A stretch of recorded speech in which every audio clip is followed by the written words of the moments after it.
Hola, ¿cómo están? Bueno, en primer lugar quiero agradecer la posibilidad de sumarme a este festejo de los 80 años de la Facultad de Humanidades y Ciencias de la Educación de la Universidad de la República. Me parece que estas jornadas académicas son muy importantes para festejar, para celebrar que existen estos espacios de pensamiento, lugares donde podemos encontrarnos, podemos crear conocimiento, pero sobre todo espacios que nos abren mundos, nos abren saberes diferentes. Soy parte de una generación que fue formada en la postdictadura argentina por intelectuales como Adriana Puigros, Cecilia Braslavsky, Beatriz Arlo, Oscar Terán y tantos otros, para quienes la universidad pública fue una pieza fundamental en la construcción de una sociedad mejor, una sociedad más igualitaria, más justa. Y creo que las políticas y las instituciones de conocimiento son centrales para la democracia y para sostener y para crear sociedades más justas. Y me enorgullece ser parte de instituciones públicas que en América Latina quieren sostener eso.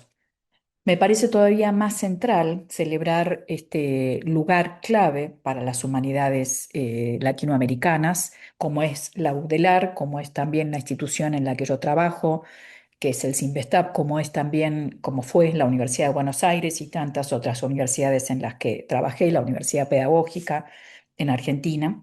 En un momento, digo, celebrar estas instituciones de pensamiento en un momento en que hay un cambio muy profundo, epistémico y político de las prácticas de conocimiento. Y sobre eso quiero detenerme en esta presentación. Voy a compartir una presentación que tiene como título esta idea de el mundo como problema pedagógico y tratar de pensar que cómo traemos hoy el mundo y cómo hablamos del mundo hoy en la formación universitaria y en general en la educación. Me parece que este es un punto clave para pensar en una educación que tiende hoy más hacia otras ideas como la psicologización o la judicialización, elementos que creo yo desplazan la importancia del mundo como sentido pedagógico, podríamos decir.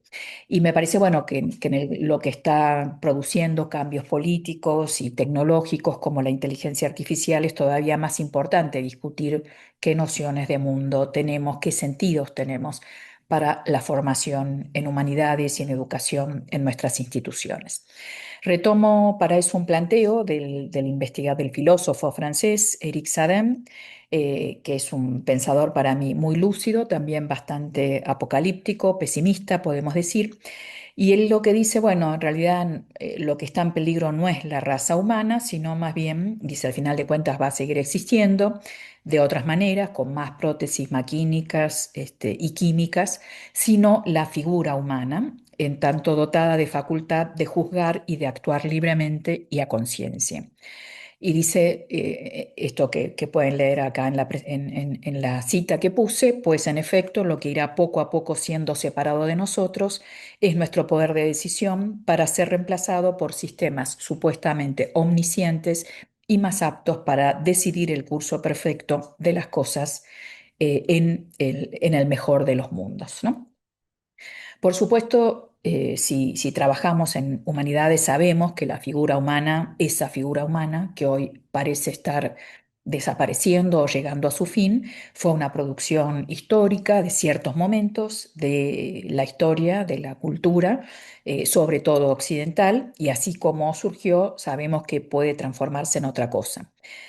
Muchos pensadores decoloniales nos han enseñado que hay modos de pensamiento diferentes, hay formas y figuras de lo humano que no se basan en las ideas de conciencia o de libertad moderna, sino que pueden partir de otros vínculos con otros seres, con el espacio, con el mundo, con la naturaleza, en los cuales la agencia y la presencia se da de otras maneras, sin necesidad de tener que afirmar esta idea de un sujeto cartesiano como base de toda epistemología. Pero quizás habría que alertar que la inteligencia artificial no es la apertura a una mayor diversidad epistémica ni política, sino más bien un cierre, una captura y una centralización de esa diversidad por medio de una entronización de formas de pensamiento centradas en la omnisciencia humana o más que humana y no en su desmantelamiento para que sea más plural y más diversa. Y quiero en este momento citar al intelectual palestino Edward Said, una cita nada inocente en este contexto tan terrible de una guerra atroz con tantos crímenes de guerra, que considera en esa guerra, ¿no?, que algunas vidas no valen nada, sobre todo las palestinas, pero no solo. Y Said decía que las humanidades, que él lo decía de una manera muy clara en un contexto que tampoco era pacífico, las humanidades tienen que trabajar para devolver a las culturas en guerra una relación de ayuda mutua y reciprocidad. Parar la guerra, para él, desmantelar las culturas en guerra, interferir en este avance de una razón sin razón, significa abrirnos a entender, y vuelvo a citar a Said, que no se trata de consolidar y afirmar lo que nosotros siempre hemos sabido y sentido, sino más bien de sostener a las humanidades como un medio para cuestionar, impugnar y reformular gran parte de lo que se nos presenta como certezas ya mercantilizadas, envasadas, incontrovertibles y acríticamente codificadas, incluyendo las contenidas en las obras maestras agrupadas bajo la rúbrica de clásicos. Hay mucho que pensar a partir de esta invitación de Said sobre nuestros planes de estudio, sobre qué entendemos como clásicos, sobre qué damos como codificado y consolidado en nuestros planes de estudio, pero habría que seguir pensando esto en otra conversación. Creo que el punto es pensar, ¿no?, estas humanidades, repensar también las humanidades, cómo dejar de sostener a culturas en guerra, cómo repensar una figura humana en tiempos de la inteligencia artificial. Y quiero detenerme en otra parte de la cita de Sadin que dice que, bueno, que si todo funciona, estos sistemas nos prometen que vamos a estar en el mejor de los mundos.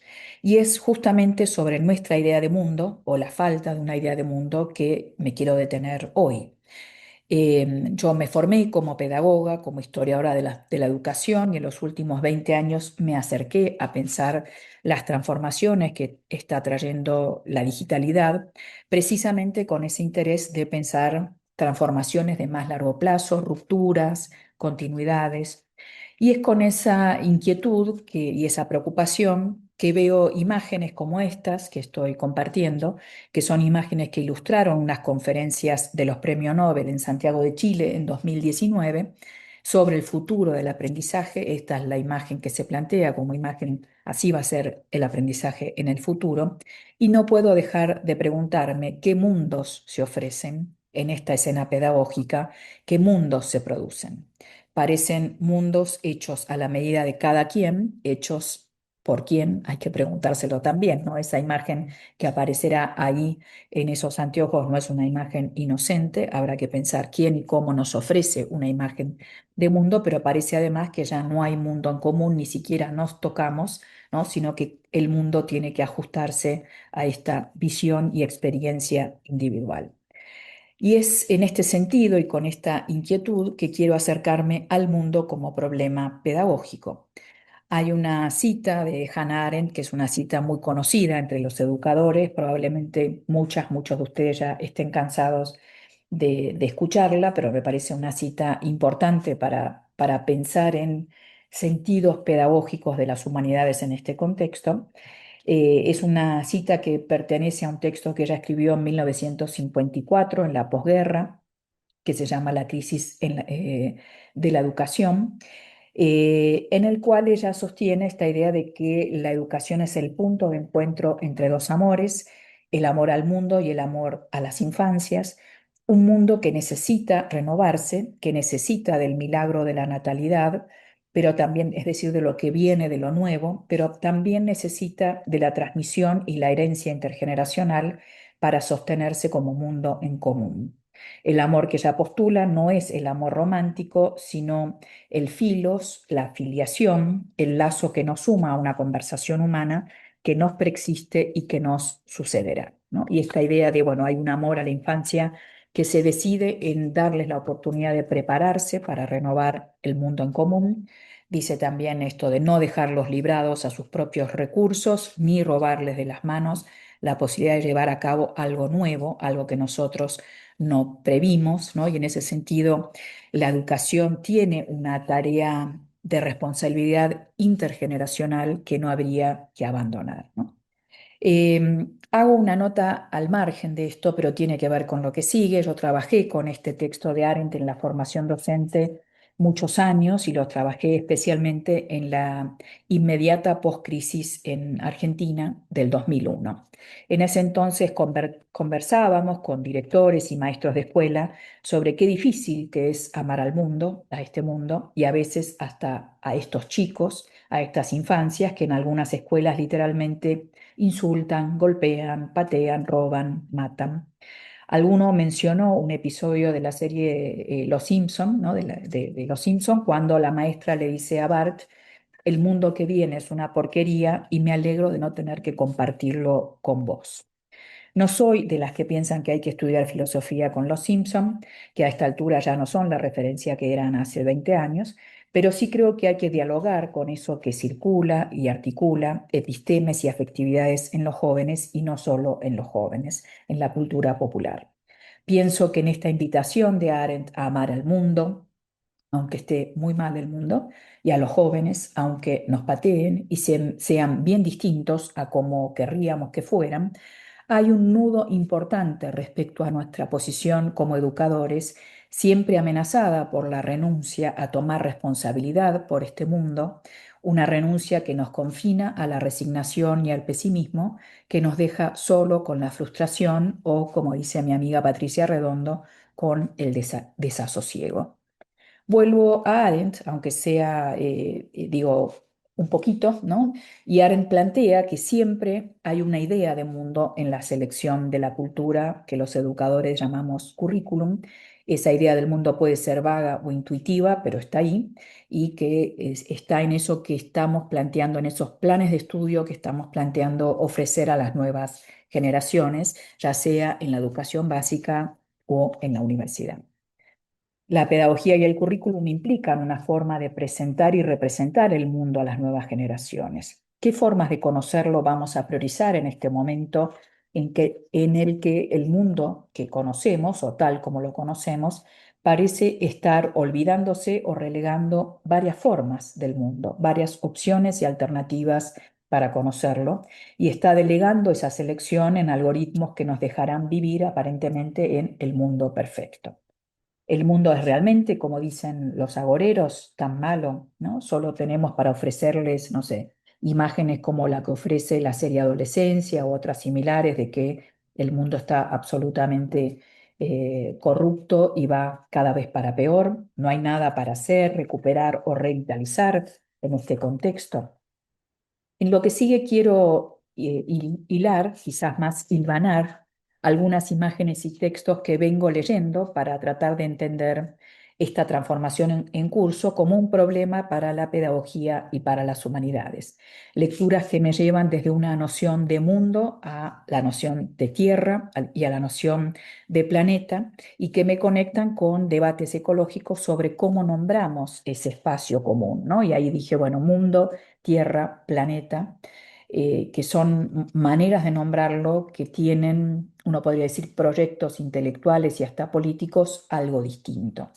En ese sentido, me interesa traer y dialogar lo que está sucediendo hoy con el pensamiento ecológico, los movimientos de mujeres y muchos otros movimientos sociales, y yo diría también académicos, político-académicos, que están planteando otras formas de entender el mundo. Eh, Uno podría decir, bueno, me alejo un poco de la era de los algoritmos, de la inteligencia artificial, pero creo que no. Creo que tenemos que pensar en conjunción lo que está la transformación digital con el desafío ecológico, con estos movimientos y dinámicos, y tenemos que juntar estas dos agendas hoy en las humanidades. ¿Es el mundo del humanismo antropocéntrico el mejor modo de concebir eso que queremos construir y ofrecer a las nuevas generaciones?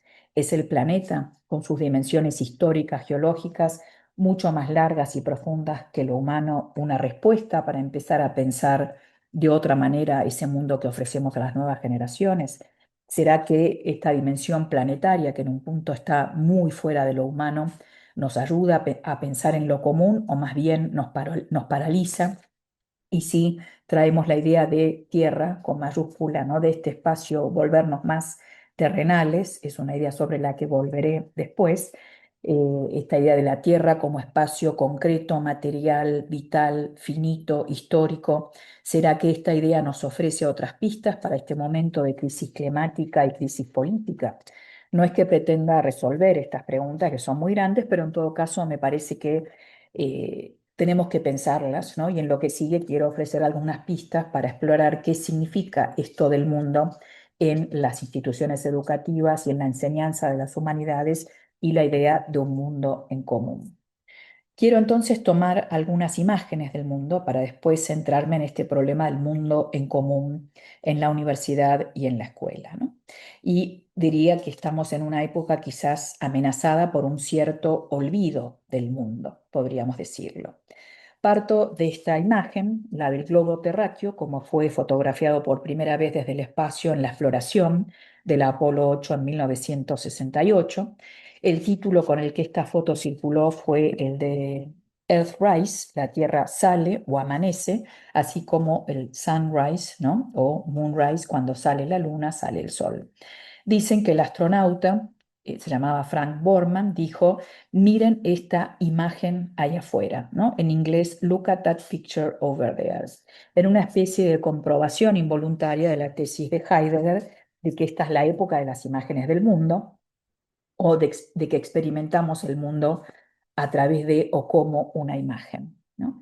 Cuando Borman dice esto, uno de sus compañeros, William Anders, pidió que le pasen una cámara con rollo de color, era la época de los rollos de fotos, para dejar constancia de esta vista fabulosa que estaban viendo.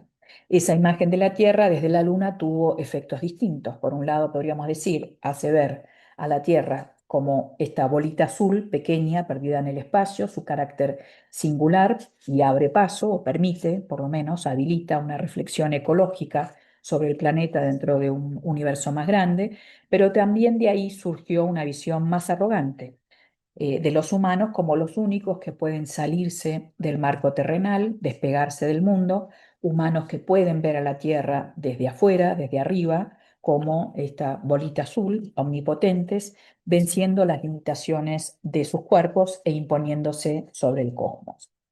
Para bien o para mal, muchos autores coinciden que nuestra era es la era de esta imagen del mundo, de esa fotografía, que puede generar tanto humildad como arrogancia, que instala la posibilidad real y concreta de un punto de vista exterior a la Tierra.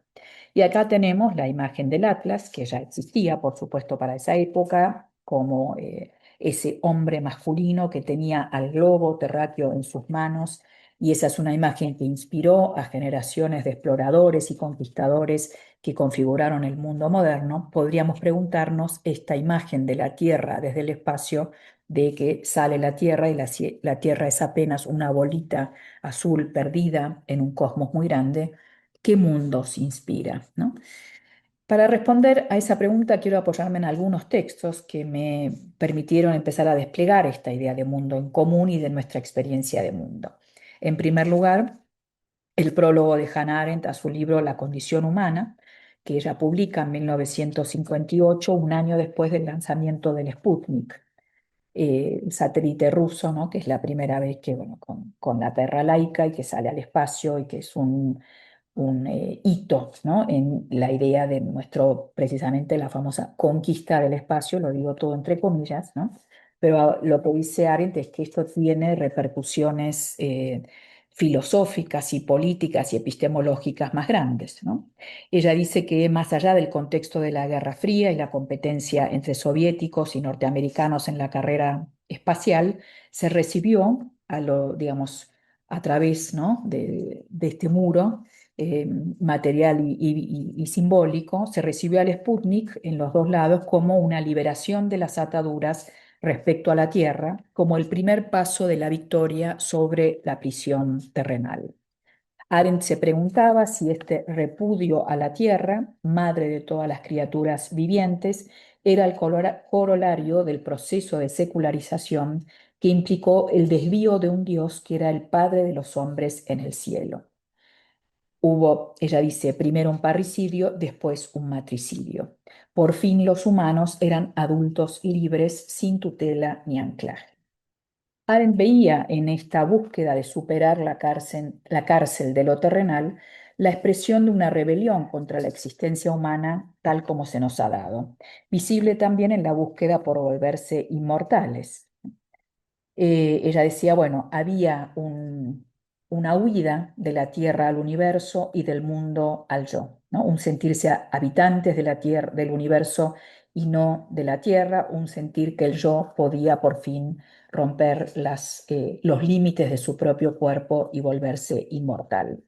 Este mundo para Arendt nació con las primeras explosiones atómicas, es decir, con la demostración de la capacidad humana de destruir toda la vida orgánica de la Tierra. Estoy citando textualmente varias partes de este prólogo.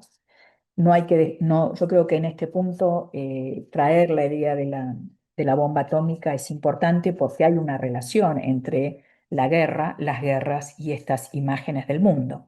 Emanciparse de la fuerza física de la gravedad implicaba también desapegarse de las demandas existenciales que plantea la vida en el planeta. No es casual que Arendt ligara esta ambición a la de los totalitarismos, la de hacer un mundo totalmente nuevo y distinto al que ya existe, sin escrúpulos ni responsabilidad ética por aquello que se destruye. Si le suena esto conocido, en el 2025, por supuesto, creo que nos sigue dando muchísimas cosas para pensar todavía hoy. Para Arendt salir al espacio era perder piso, perder terrenalidad. Y acá vuelvo a esta idea de tierra, ¿no? Como un significante que nos ata, que nos pone los pies en el barro, en la tierra y nos recuerda que estamos conectados y tenemos responsabilidad sobre este suelo que habitamos.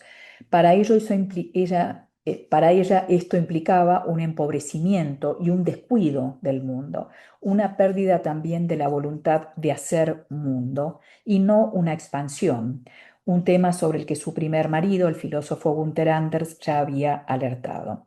Ella hablaba ahí de esta idea del worldling en inglés, del hacer mundo, mundanear, a veces se lo traduce, pero esta idea de que, bueno, hay una tarea que tenemos los humanos que es hacer mundo, y me parece, bueno, y esa para mí es una inspiración o una línea central para pensar en lo que quiero plantear en esta charla respecto a, bueno, qué importancia tiene hoy pensar de otra manera el sentido de las humanidades y el sentido de la formación en este contexto.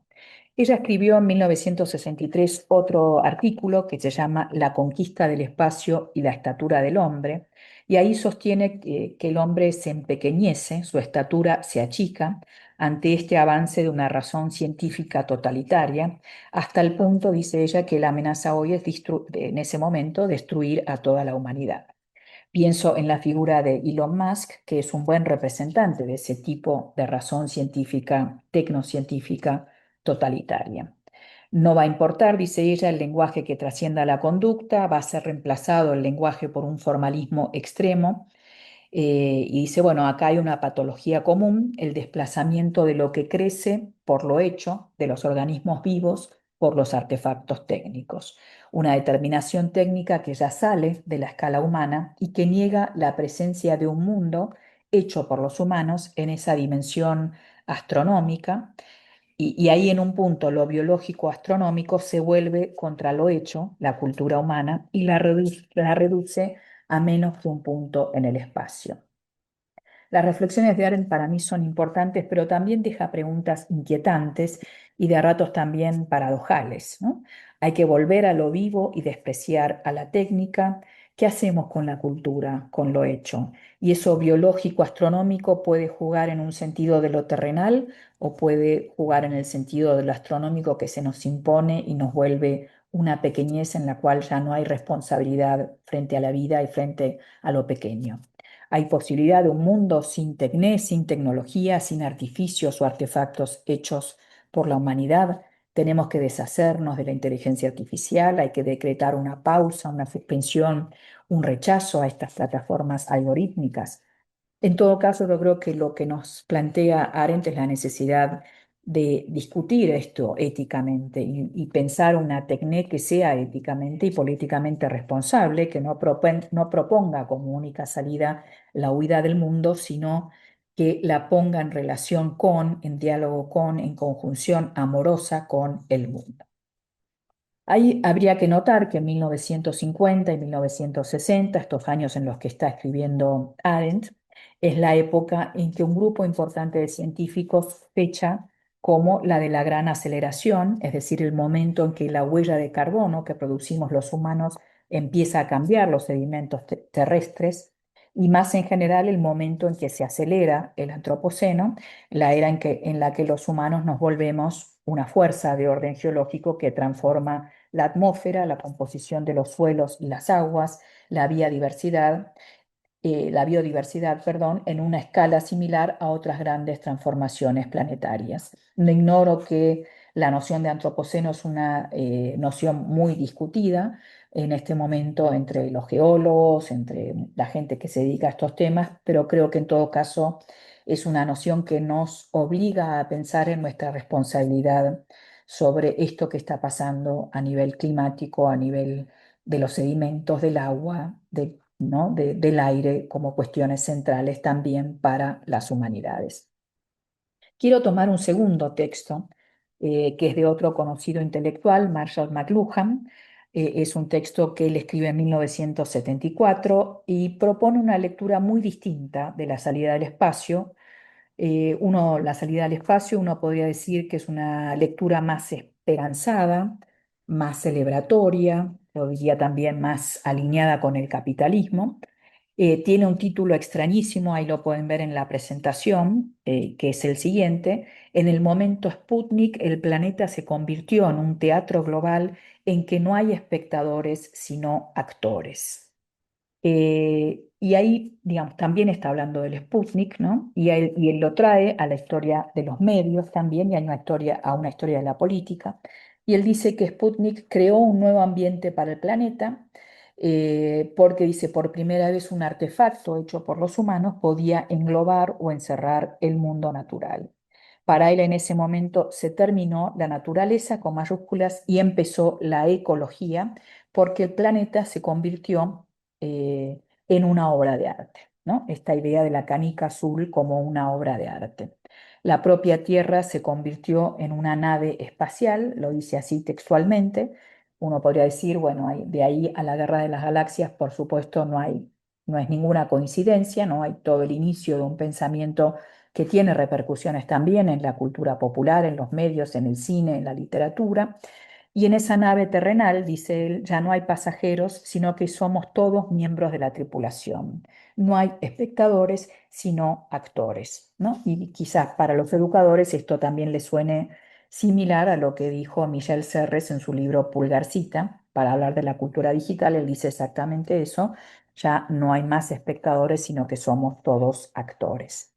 Tampoco es casualidad que estas sean las décadas de despegue de la cibernética y la computación que hicieron posible la tecnología digital. Para McLuhan hay que conectar esta historia de la conquista espacial con la historia de los medios y con las formas de inscripción de la cultura.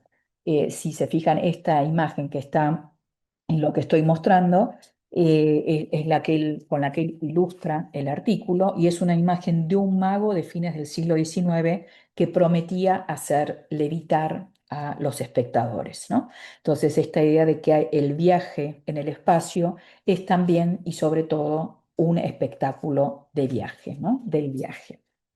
McLuhan decía que así como la imprenta produjo un primer distanciamiento del mundo y trajo la era de los viajes y los descubrimientos y las exploraciones y la ambición de los programas enciclopédicos de conocimiento, la televisión y el viaje del Sputnik es también la era de la televisión, permitió adentrarse o sumergirse en otras realidades y traer el afuera a a la intimidad del hogar, tanto como llevar lo íntimo a la pantalla de las telenovelas y más tarde en los reality shows.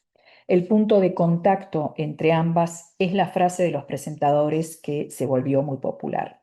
Me pasó algo gracioso cuando venía para acá, ¿no? Esta idea de que en la televisión empieza a aparecer la anécdota personal, el chiste, la complicidad que organiza, digamos, pese a la distancia, que es una pantalla, podríamos decir, es una pantalla, y estamos viendo algo que se está transmitiendo desde un lugar distante y sin embargo el género preferido de la televisión es ese género más íntimo, de la anécdota personal, del chiste, de organizar una atmósfera, un ambiente, una conexión entre uno y otro lado de la pantalla. El viaje al espacio, dice McLuhan, más que mostrar la grandiosidad del espacio, lo puso al alcance de la mano, lo puso en el living de las casas, algo que también estaba haciendo la televisión. McLuhan dice que la televisión inauguró otra época de viajes no hacia afuera, sino hacia adentro. Y cito textualmente, ya que nada en la Tierra está tan lejos como cuando se viaja a la velocidad de la luz, los humanos prefieren el viaje interior al exterior, el paisaje interno al externo. Así considerada, la imagen de la Tierra como obra de arte es ante todo un canto a las proezas humanas y no a lo inconmensurable y lo grandioso del cosmos. Seguimos con el diagnóstico de Hannah Arendt, ¿no? Ella decía, hay una reducción del mundo al yo, aunque para McLuhan esto no es problemático y para Arendt sí, ¿no? Para Arendt esta reducción del mundo al yo es una pérdida de mundo, para McLuhan es algo que hay que celebrar porque tendremos un interior muy, muy rico. Hago un salto al futuro de ese pasado, que es nuestro presente. Ese viaje interior del que habla McLuhan se ve también en esta otra imagen que se plantea como emblema de nuestra época, la del siglo XXI, que es la del primer astronauta japonés en salir al espacio, Aki Hoshide. Un crítico visual muy conocido, Nick Mirzoeff, la describe así. Dice, ignorando el espectáculo de la Tierra, el espacio y la Luna, Hoshide se apuntó a sí mismo con la cámara, creando la máxima expresión del selfie. Irónicamente, cualquier rastro de su aspecto o personalidad desaparece en esta imagen, mientras su visera reflectante solo nos muestra lo que está mirando, la Estación Espacial Internacional y debajo de ella la Tierra. Allí donde Earthrise, ¿no? Donde la imagen anterior de la Tierra sale nos mostraba algo de la Tierra, Hoshide solo quiere que lo veamos a él. Pero sin embargo, paradójicamente, el astronauta es invisible e incognoscible en su propio autorretrato. Parece que la visión implica algo más que estar en un lugar para verlo. Mirzoev contrapone esta imagen, esta selfie, ¿no? Del astronauta japonés con esta otra imagen de la Tierra, la canica azul o la Blue Marble del 2012, una imagen de la NASA que corrige una anterior del 2012 y que la muestra brillante, perfecta en sus colores, bella, con el centro en el continente americano, ¿no? Y acá se comparan esta imagen de 1972 y 2012. Esta es una imagen que se tomó en el Apolo, creo que el Apolo 11, el Apolo 12, ya no recuerdo. Y en cambio, esta imagen de 2012, acá estaba África y acá había un montón, los colores no son tan nítidos, hay un montón de nubes que tapan, ¿no? La Tierra. Y sin embargo, bueno, ahora esta es la imagen, entre comillas, ¿no? Perfecta, que es una composición digital, está tomada, es una imagen compuesta de miles de imágenes satelitales, ¿no? Y en un punto, uno podría decir, no hay punto de vista humano que pueda ver esto. Es una imagen que no existe en tanto en la vieja forma de pensar las imágenes. Por supuesto que esta imagen existe y acá hay una enorme discusión respecto al estatuto de la imagen en este momento de la digitalización. Y sin embargo, digo, no, la consumimos y la circulamos como la mejor imagen de la Tierra, negando que es una composición digital, o por lo menos no diciéndolo explícitamente, ¿no? Podríamos decir que desde hace un tiempo ya vivimos en esta idea del mundo de la imagen perfecta, el mejor de los mundos que nos prometen las plataformas algorítmicas, ¿no? Como una nota al margen, pero para traer algo del espíritu crítico de Arendt, quiero traer esta otra imagen de la Tierra cubierta o revestida de artefactos humanos que son los que sostienen nuestra comunicación en este mismo momento, incluso que estoy hablando y grabando y después estaré conectada, ¿no? Hay en este momento 10.900, bueno, esta cifra va cambiando todo el tiempo, pero cuando escribí esto, había algo así como 10.928 satélites orbitando la Tierra, los últimos lanzados sobre todo por empresas privadas como Amazon o SpaceX, la empresa de Elon Musk, que es el dueño de Starlink, ¿no? Gigante de Internet, y el plan de Musk, que es que Starlink lance al espacio 42.000 satélites nuevos en los próximos años. 42.000, actualmente hay 10.000. Esta no es una imagen que veamos con mucha frecuencia, pero habla de las infraestructuras que hacen posible la vida que tenemos, del costo que tienen para el planeta y para el cosmos, de la necesidad de proteger al espacio del capitalismo voraz. Para darse una idea de la magnitud de esta explosión satelital, en 2021 la Agencia Europea, y contaba unos 3.372 satélites. 3 años después ya se habían multiplicado estos satélites por tres, y en este 2025, con los giros políticos, vemos también una aceleración aún mayor de los satélites en el espacio. ¿Qué tiene que ver esto con la universidad y con las humanidades? Yo creo que, bueno, hay que pensar ahí de nuevo, ¿no? Volvemos a una imagen de mundo, a cómo pensamos este mundo. Bueno, enseñábamos una imagen del mundo con la literatura, con la historia, con la geografía, con la filosofía, con la pedagogía. Y especialmente, bueno, en la pedagogía trabajábamos con mapas, con globos terráqueos, pinturas, videos, fotos en libros de texto, en pantallas, ¿no? em, Películas. Esta es una imagen hermosa del Archivo General de la Nación de Argentina de 1930 y que muestra una didáctica que en ese momento estaba de moda, que pensaba que el espacio y particularmente la nación tenía que hacerse cuerpo, tenía que pasar por la mano y por la vista, convocar a un colectivo.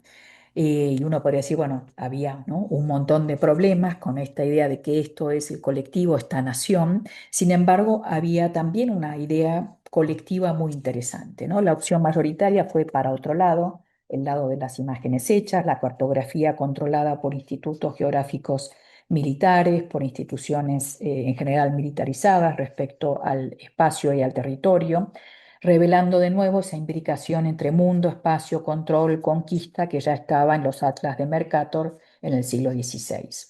Lo que quiero decir es que, bueno, el sistema escolar y la universidad ha ofrecido una idea de mundo, aunque no siempre la haya abierto, la haya problematizado, haya planteado buenas preguntas sobre qué mundo se trae a ese encuentro intergeneracional, qué proyectos presenta esa representación o esa inscripción del mundo, a qué nos invita, cómo, en qué condición nos convoca, qué común organiza esa idea de mundo.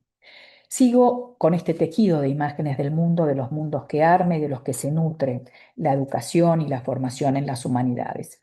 Conecto la imagen del astronauta japonés con un dibujo que hizo un alumno portugués sobre el perfil del alumno del siglo XXI en 2018.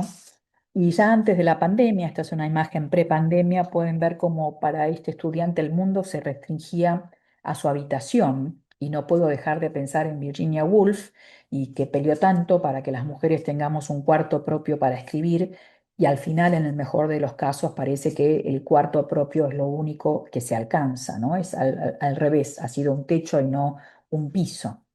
En ese cuarto la ventana ya no existe y está reemplazado por espejos o por pantallas, que es más o menos lo mismo. Como decía McLuhan, lo que importa ahí es el viaje interior, la proyección en el espejo de saco y corbata. Seguramente es la imagen de éxito que este estudiante imagina, o quizás el aburrimiento, no sabemos. No deja de sorprender que en este cuarto todavía persista algo que es muy de las clases medias urbanas del siglo XX, un globo terráqueo. Yo pensaba, en aras de especular, quizás venía de algún otro familiar que quiere, una abuela que quiere un nieto cosmopolita, pero quizás también es testimonio de esos sueños de conquista y de tener el mundo en la palma de la mano, que son sueños que no se agotaron y que andan buscando, como Elon Musk, nuevos espacios para conquistar. Hay otros dibujos infantiles que quiero asociar a esta serie, dibujos que fueron producidos en el marco de la pandemia. Hicimos una investigación en México en la pandemia y les pedimos a estudiantes de secundaria que hicieran dibujos de los espacios en que estaban estudiando. Y en este caso son dos dibujos de estudiantes adolescentes de una escuela secundaria rural en la Sierra de Guerrero, y nos contaron, bueno, la estudiante Selene de 15 años bosquejó su cuarto con más pantallas de las que imaginábamos para un contexto de mucha pobreza. La habitación se vuelve una especie de espacio multifunción, ¿no?, en el cual ese mundo 24/7 del que habla Jonathan Credy, en el cual la productividad amenaza con colonizar todos los espacios, incluyendo la cama. Evelio, por su parte, de 14 años, es el único de los dibujos que recogimos que dibujó una ventana en el cuarto. Eso me pareció muy interesante y se puso a sí mismo, se dibujó a sí mismo, escribiendo en el umbral mientras mira un árbol, un grupo de casas, ¿no? No sé si llegan a verlo, un camino.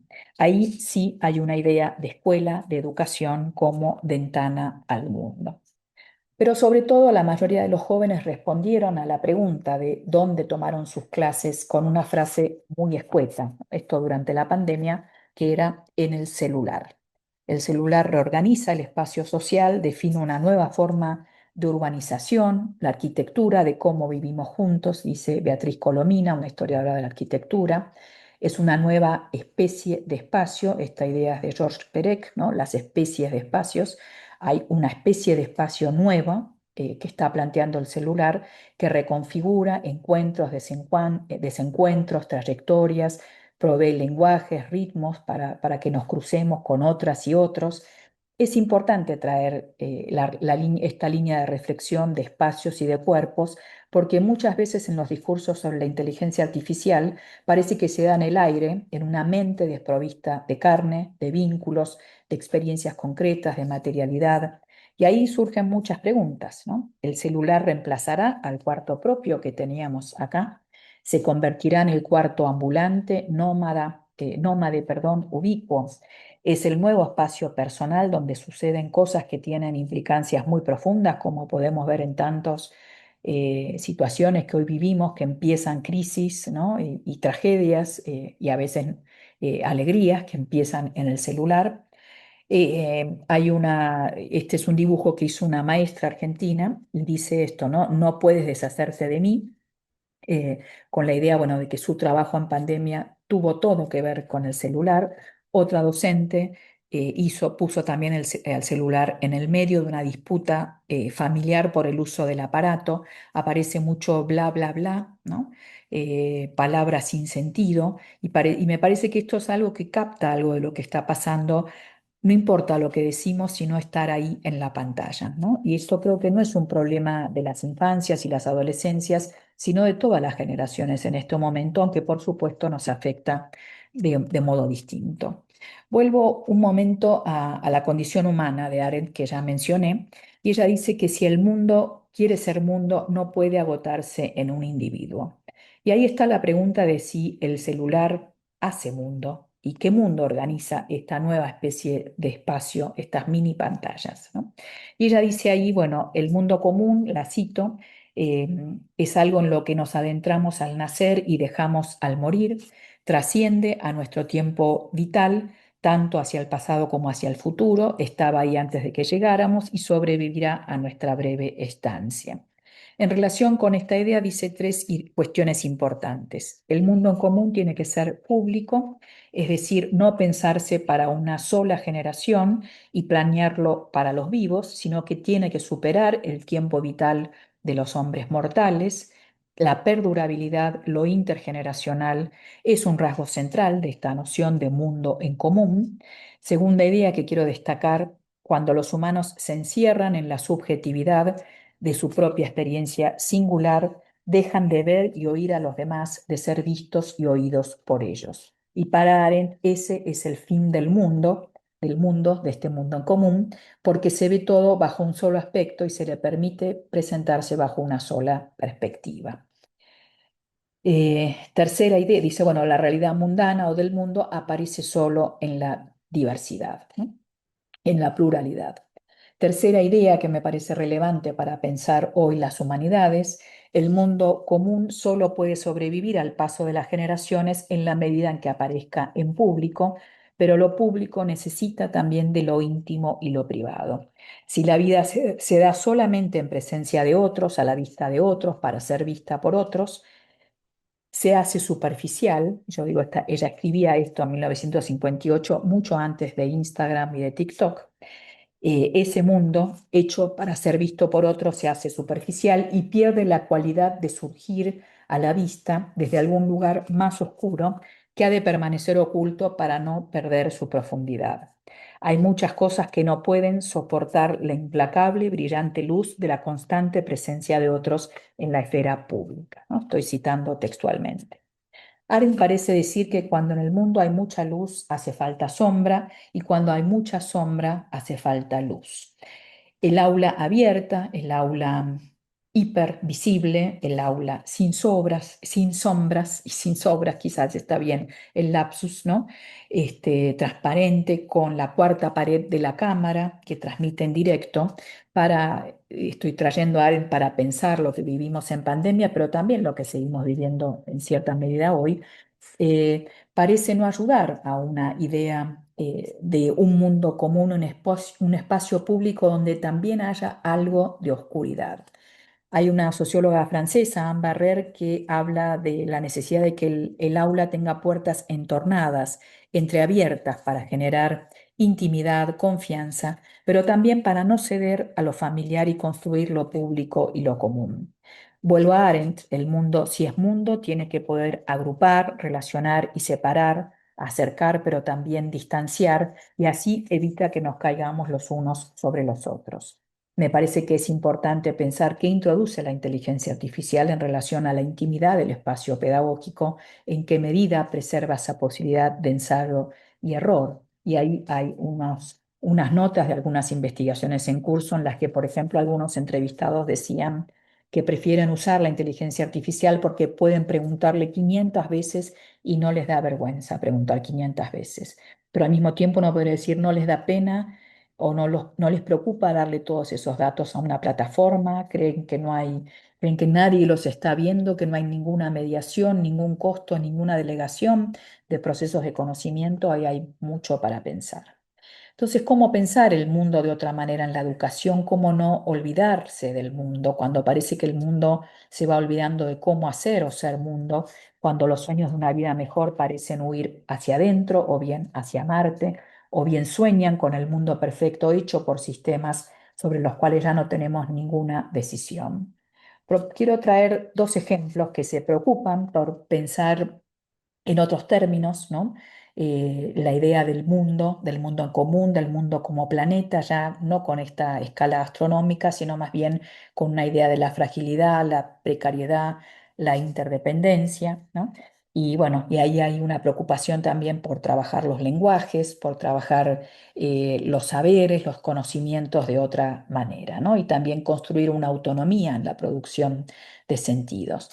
El primer ejemplo tiene que ver con el trabajo que propone, entre otros, la antropóloga Anna Tsing y otros colegas, que habla de las artes del vivir en un planeta dañado, que involucran múltiples formas de conocimiento que estén atentas a las redes de historias y de cuerpos de las cuales emerge toda la vida, estoy citando, incluyendo la vida humana. El trabajo de Tsing es junto a artistas, científicos, intelectuales, que producen narraciones distintas que quieren nutrir esa vida en común. Esas narraciones pueden ser matemáticas, teatrales, cinemáticas, literarias, científicas, artísticas, y desarrollan el arte de atender a los mundos que nos rodean. Y eso significa bajar el ritmo para escuchar al mundo empírica e imaginariamente, ¿no? Para ella el hacer mundo es un hacer junto en un mundo hecho de interdependencias y de conexiones. También me gusta mucho, bueno, ella dice el tema de la importancia de las artes de la atención, de mirar el mundo que nos rodea, un arte que se enseña y un arte que se aprende en la enseñanza de las humanidades. También el trabajo de Baptiste Morisot, un filósofo que acompaña a quienes estudian cómo se está dando la reinscripción de los lobos en los bosques franceses y que, bueno, los lobos de ser depredadores pasaron a ser una especie protegida por la amenaza de extinción, y eso generó una vuelta de los lobos con su consiguiente detrimento para los pastores que crían ovejas y para otras especies del bosque. Morisot, en este libro fascinante, cuenta cómo él se suma a quienes estudian en terreno qué está pasando con la vuelta de los lobos a los bosques, y tiene una prosa para mí fascinante, muy recomendable para trabajar en la formación. Observar a los lobos en ese regreso al bosque muestra lo difícil que es entender qué pasa. Obliga a mantener abierta la pregunta de qué está sucediendo, qué partido tomo. Él está mirando y dice, bueno, de ratos estoy con las ovejas, de a ratos estoy con los lobos, de a ratos estoy con los perros que las cuidan a las ovejas, de a ratos estoy con los pastores. Dice que por ahí cuando observa escenas de peleas nocturnas, la empatía va y viene entre los distintos actores. Se da cuenta que en 15 segundos de vida nocturna pasa de todo, cosas inesperadas que obligan a mirar de nuevo, a mirar mejor, a tratar de buscar formas de entendimiento que no son perfectas, pero que son necesarias para hacerle lugar a estas distintas maneras de estar vivo. Un segundo ejemplo es el que provee un grupo de artistas, científicos e intelectuales vinculados al sociólogo francés Bruno Latour, lamentablemente fallecido, que indagaron otras cartografías para pensar el mundo planeta, para aterrizar en el mundo planeta, y tienen esta idea de zonas críticas, aquella zona donde los humanos vivimos y de la que vivimos, y que hoy es esta zona crítica, ¿no?, que aquí plantean, esa zona que conecta aire y subsuelos, ¿no?, a través de muchos mantos y de muchas conexiones, ¿no? Y dice, bueno, esa es la zona crítica en la que hoy se está definiendo la crisis ecológica y bueno, que hay que repensarla, ¿no? Dice, bueno, hay que construir una visión cartográfica distinta a las imágenes que vimos antes, ¿no? La zona no tiene un estatus definido, sino incierto, está en movimiento y tenemos que poder mirar hacia arriba y mirar hacia abajo, ¿no? Para estos activistas ecológicos, lo común no es solamente la sociedad de humanos, sino la vida de y con otros seres, e involucra la necesidad de cuidar formas de vida compleja en el planeta y la dignidad de esas formas de vida ante la amenaza de estos cambios drásticos que están sucediendo con el antropoceno, ¿no? Lo común aparece entonces como un espacio de acción para trazar mapas que son transnacionales, más allá de las fronteras del Estado-Nación, y también son transespacios y transespecies. Son cartografías nuevas que nos obligan a abandonar el paradigma del progreso modernizador y organizar otros modos de vida en el planeta, ¿no? Y hablan incluso de ya no un punto de vista, sino un punto de vida, ¿no?, que preste atención a los paisajes vivos, a las fronteras cambiantes, a los recursos y las infraestructuras poco visibles, ¿no? Esos mapas dicen que el mundo no está contenido en estos intentos de calcularlo, objetivarlo, predecirlo, controlarlo. Más bien hay que desarrollar modos nuevos de estudiarlo, que abran maneras de escucha, de espera, de atender al tiempo y a sus movimientos mientras actuamos, ¿no? Me parece que ahí hay también mucho para pensar respecto a esta idea de zonas críticas en la educación, ¿no?, y cómo nos movemos prestando otra atención a aquello que está sucediendo. En esa dirección me gusta esta idea que propone Zing y Latour, ¿no?, que proponen ellos, de bueno, una pedagogía para aterrizar en el mundo planeta, mirarlo desde abajo y desde adentro, prestar atención, confiar y criticar, hablar y escuchar, atender y decidir, leer, caminar, mapear, escribir, dibujar, ¿no? Es una idea distinta a la de centrar toda la formación en la lectura de los textos, más bien invita a prestar atención al mundo con los textos como herramientas, pero también levantando la vista y conectándonos y conectándose desde otros gestos, con otras sensibilidades y en un sentido también a ponerse en movimiento, ¿no? Traje estos dos, hay muchos otros, pero me interesaba plantear al menos algunas posibilidades de un replanteo de las humanidades y de los gestos y los verbos que implica hoy hacer humanidades para reconstruir, construir, producir un mundo en común y proteger un mundo en común. Quiero cerrar estas reflexiones que, como ven, están intentando desplegar distintas dimensiones del problema que enfrentamos en este momento con el cambio epistemológico y tecnopolítico, más allá de la nostalgia respecto a las viejas humanidades. Y yo creo que además, bueno, tenemos que pensar esto en un sentido que la situación anterior no era perfecta, ¿no? Y por algo estamos aquí donde estamos, ¿no? Y me resulta importante traer reflexiones de las filósofas feministas sobre el cuidado mutuo, sobre formas de atender y cuidar el mundo en común y sobre la transmisión y las formas de pensar el mundo, que hablan de la proximidad como posición epistemológica y metodológica. Y cito, y voy cerrando con esto, este libro fascinante de una filósofa belga, Vinciane Desprez, que trabaja muy cerca de biólogos, de gente que estudia el comportamiento de los animales.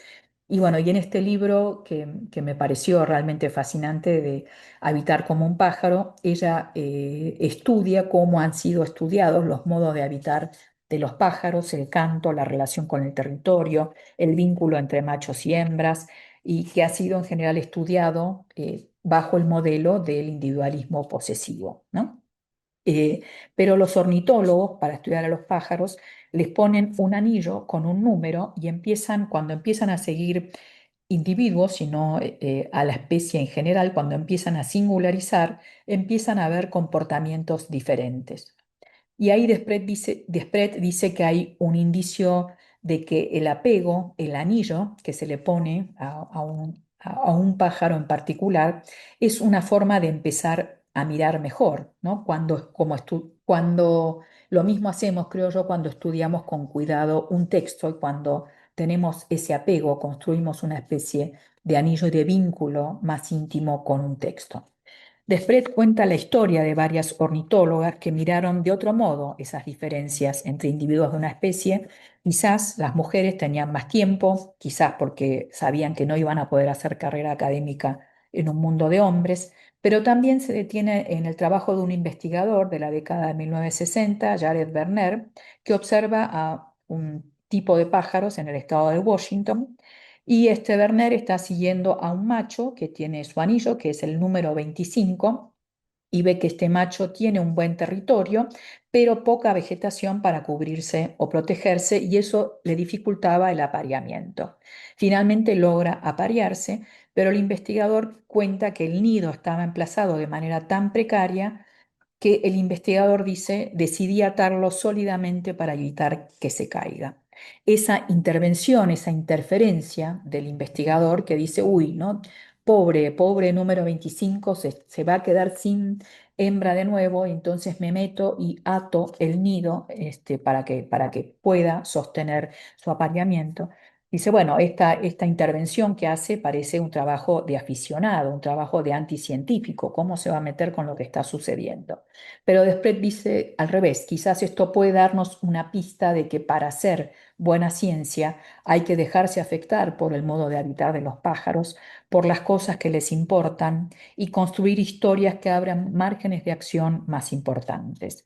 Es una forma de estudio, es una forma de investigación que parte del apego, de la mutua afectación, de cuidar lo que se observa, de honrar una realidad más rica y más diversa. Cierro con esta idea: traer el problema del mundo o el mundo como problema a las aulas universitarias es fundamental. La formación que proponemos no puede renunciar al estudio cuidadoso, a la atención que tenemos como herencia cultural de la humanidad, pero también hay que transmitir esa preocupación por el cuidado, por reparar, como hizo ese ornitólogo saltándose todo protocolo, reparar algo de lo que está roto, enseñar a preocuparse con algunos de los desarrollos y desequilibrios de este mundo en común.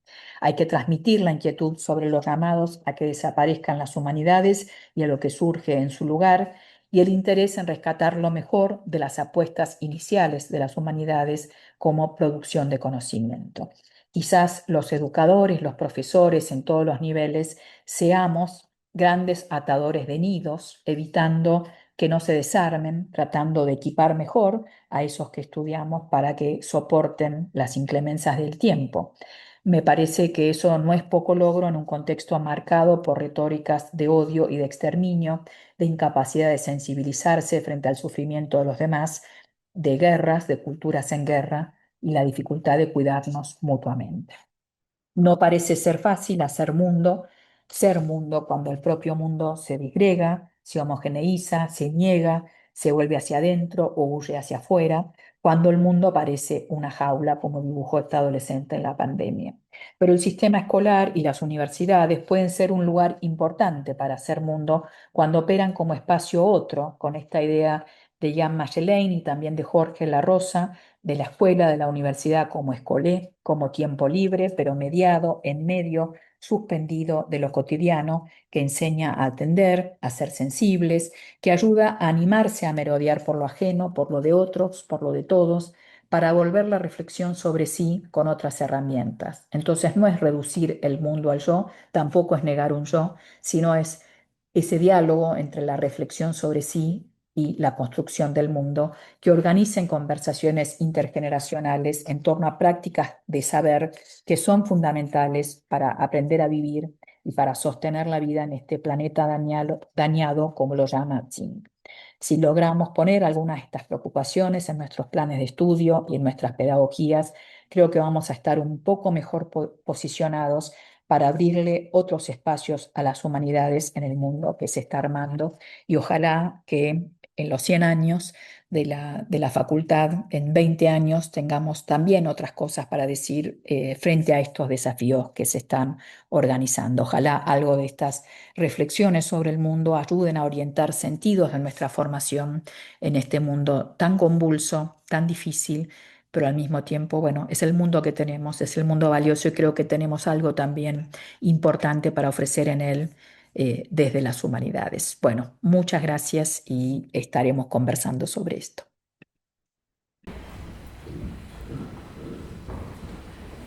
Bueno, gracias, gracias Inés por las presentaciones. Sí.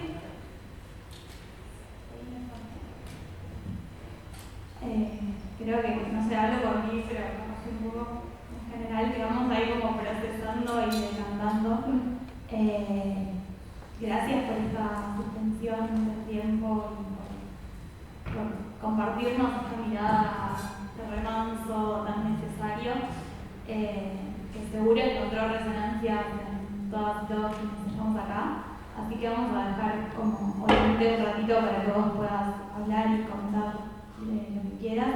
Mientras van llegando preguntas, la idea, repito, es que nos puedan acercar las preguntas escritas y las podemos ir compartiendo y dando espacio para responderlas. Después, si queda tiempo, podemos igual abrir un poquito el micrófono, lo que pasa que hay, o sea, está como acá el micrófono y complica como el pasaje, por eso pensamos esta dinámica de preguntas. Así que no sé si querés, Inés. Bueno, ¿puedo decir algo y me escuchan? Sí. No, bueno, básicamente yo pienso cómo resuenan estas ideas ahí, no sé, esto de lo telemático es muy raro, ¿no? Porque uno está acá y uno, bueno, y además uno graba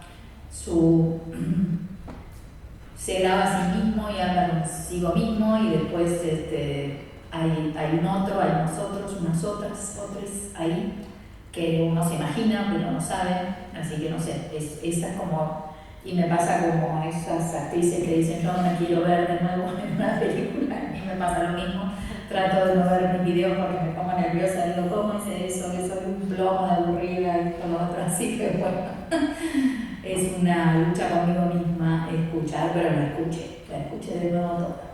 Quizás, a ver, ¿cuál es el nudo de este? Y esta conferencia, en realidad estas ideas empezaron en una conversación que tuvimos en la pandemia con Jorge La Rosa, una invitación que nos hizo, no sé cómo se llama, la dirección de formación docente de la provincia de Buenos Aires, estoy inventando el título, no me acuerdo exactamente, pero que tenía que ver con una primera idea que planteó Jorge y que tiene que ver con estas lecturas arentianas y otras que veníamos haciendo, todo un grupo de gente, con él y Mayelén y compañía, en relación a qué pasa con este repliegue, ¿no?, hacia el yo, y qué pasa ahí con una idea de educación que tiene que ver con abrir un mundo, ¿no?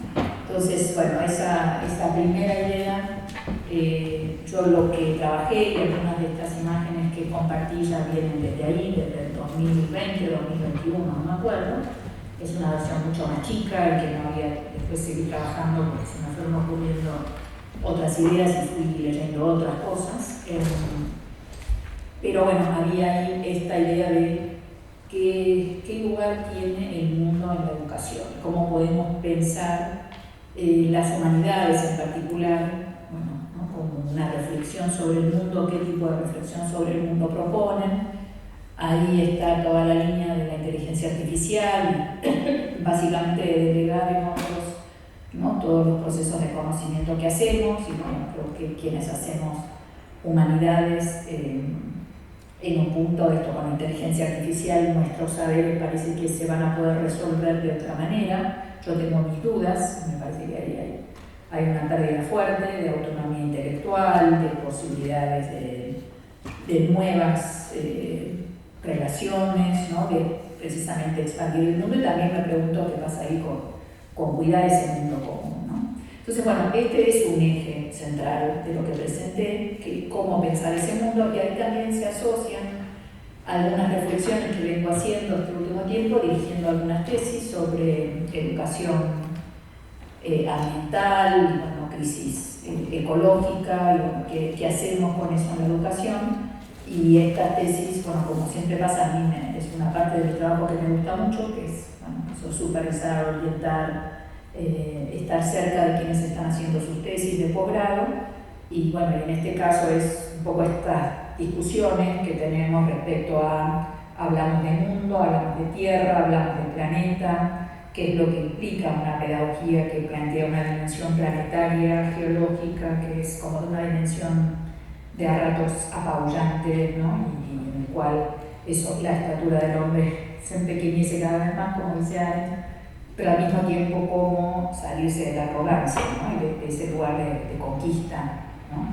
Del espacio, de la naturaleza, etcétera, que ha sido la razón moderna occidental, etcétera. Podemos poner un montón de otros calificativos, ¿no? También con diferencias, y ahí también dirigiendo estas tesis uno empieza a ver que hubo y hay discusiones desde hace siglos, ¿no? Respecto a esto, y no es que la razón occidental es una, sino que siempre hubo debates, hubo quienes eran posiciones minoritarias que perdieron, que eran mucho más interesantes, bueno, no sé.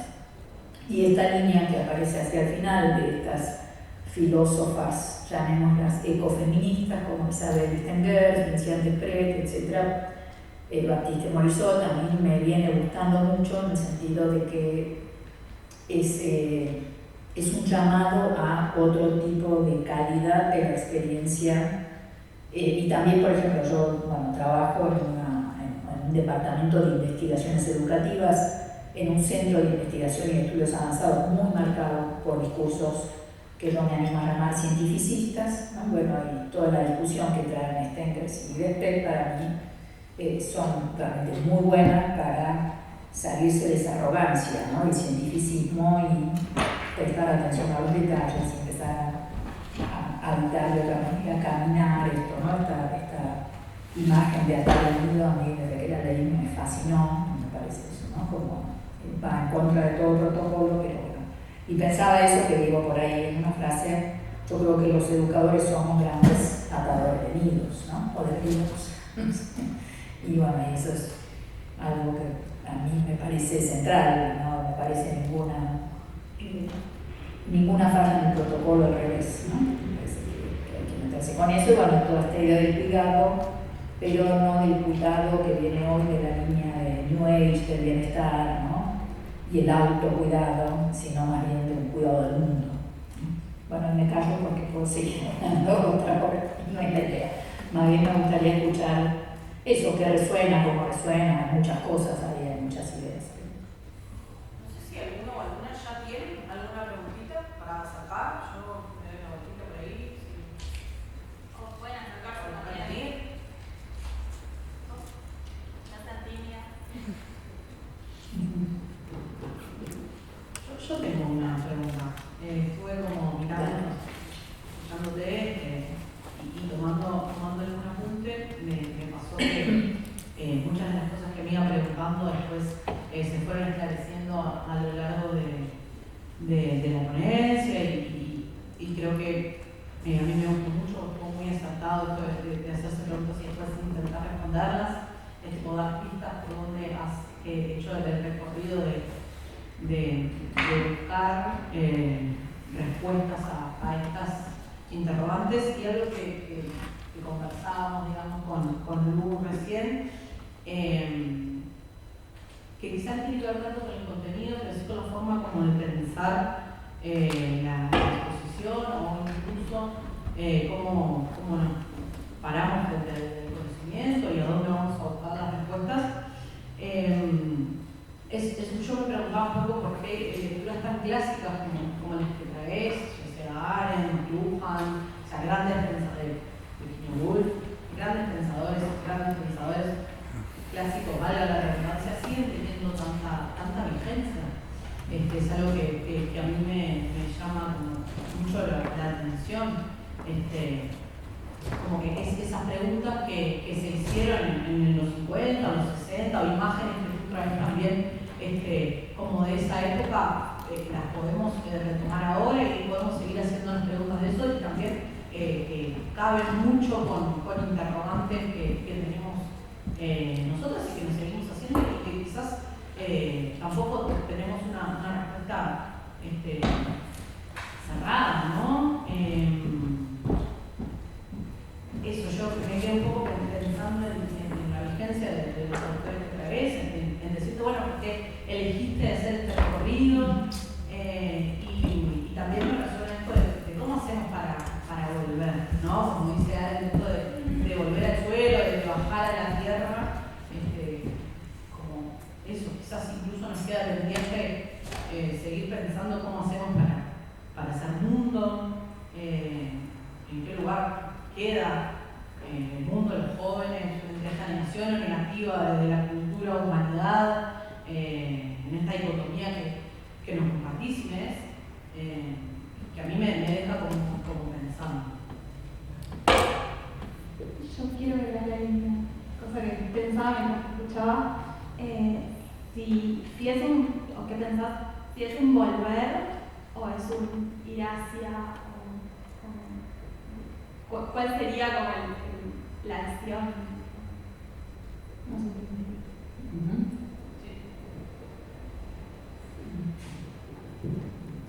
A ver, empiezo con algunas ideas. No sé, tengo que pensar más las respuestas, pero te digo lo que se me ocurre. No sé si tengo muy claro por qué elegí este recorrido, quizás son intuiciones, ¿no? Intuiciones de textos que a mí me dicen cosas que me interesan desde hace un tiempo. Algunas las encuentro de casualidad, como este McLuhan, y bueno, ya la vengo leyendo desde hace tiempo, y es parte de esta conversación en torno a una idea del mundo de todo un grupo de filósofos de la educación. Y bueno, eso es como una lectura que a mí me sigue interesando, y que leo otras cosas. Y ahora hace poco leí una biografía que salió hace poco. Hay un libro que publicaron sobre su experiencia en París durante la guerra, que se llama Parias, que es muy interesante. Y bueno, Arendt y Benjamin, ¿no? Todos los exiliados, sobre todo berlineses, en París antes de la llegada de los nazis. Bueno, no sé, hay algo de ese grupo que a mí, bueno, Benjamin es otro autor que me interesa mucho. Pero bueno, para pensar el mundo me parece que hay más importante. Pensaba quizás la respuesta más... tengo dos respuestas para eso, porque esos autores... Primero está esta idea de clásicos, ¿no? Que bueno, son mis clásicos, puede haber otros, ninguna duda que hay otros, no puede haber, hay otros, hay muchos otros. Pero hay algo que me interesa de lo que pasa en la posguerra, ¿no? Esos textos de la posguerra, que hay un conjunto también de gente que hoy viene pensando, quizás porque estamos en el cierre de esa etapa, ¿no? Algo que se abrió incluso antes de que termine la guerra, ¿no? Pienso en algunos seminarios en los que yo participé, en los cuales toda esta cientificidad de la investigación educativa, la internacionalización, la idea de un mundo abierto, entre comillas, de la interdisciplina, de la creatividad, de la autonomía, son valores muy de la posguerra, vinculados a la Guerra Fría, básicamente, no solo, porque uno mira también qué es lo que pasaba en los países vinculados al bloque soviético, y también había cientificismo, había menos énfasis en el individualismo, en la creatividad, por razones quizás obvias o no tanto, o sea, no era un individuo liberal, pero algunos de los presupuestos epistémicos yo creo que estaban bastante compartidos, ¿no? Entonces, esa es una época que a mí me interesa mucho, como que funda ciertas cosas de nuestro presente, ¿no? O bien organiza. Quizás era una época de esperanza, podemos decir, ¿no? Lo que sucede después de la guerra es un gran cataclismo, hay un dimensional, una tragedia enorme que pasó en la Segunda Guerra, y después, bueno, ¿qué hacemos con esta sociedad y cómo reconstruimos esta sociedad? Y eso a mí me viene interesando en varias direcciones, ¿no? Bueno, el trabajo de la UNESCO, por ejemplo, que hice varios capítulos, y también, bueno, en 2021 parte de estas lecturas también tuvieron que ver con un trabajo que hice como asesora, un grupo de asesores que estábamos discutiendo con quienes estaban escribiendo el informe de la UNESCO en 2021, el de, no me olvidé cómo se llama, pero de venir juntos, un mundo, no sé qué. Bueno, entonces muchas de estas discusiones de la ecología, de las epistemologías otras, del feminismo estuvieron ahí presentes. Después quedan cosas que son muchas negociaciones políticas, pero hay algo, una voz internacional o transnacional pacifista que me interesa, ¿no? Me parece que ojalá que tuviera más fuerza, que sea más democrática, que sea más plural, que tenga más fuerza.